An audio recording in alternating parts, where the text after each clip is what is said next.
What's coming up on Tuesday?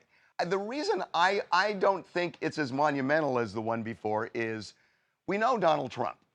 And I just don't think Trump's going to lose because we know who he is. We know what he does. It doesn't seem to move the needle. So it seems like this is not a two-sided thing as much as it is about Kamala Harris. Do you buy that? I do hear you on that everything about him is really baked in. But there are younger voters who don't remember 2016 and might not really be that familiar with 2020, or they just aren't paying as much attention. Who think, well, wow, I had more money in my pocket until COVID, and all kinds of things that they actually like about him without knowing maybe the full story of Donald Trump, the candidate, and Donald Trump, the president, which they might be able to get in a more fulsome way on a debate stage with Kamala Harris. I think it's going to be incredibly important. More important than the debate that you moderated back when it was Donald Trump against President Biden, which is more impactful?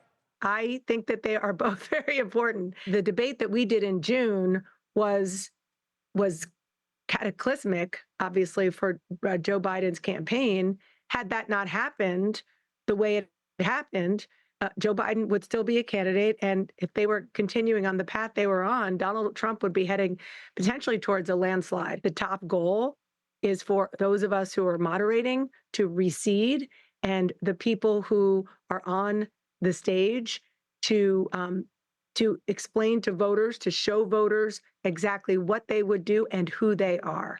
And that definitely happened in the June debate, and I expect it'll happen again next week. Let's talk about the book. Yeah, let's talk about this book because I'd never heard about this gubernatorial election in Louisiana in 1872 that turned into almost a war. Back in 1872, it was during Reconstruction. The Civil War was just over, and it's all about race.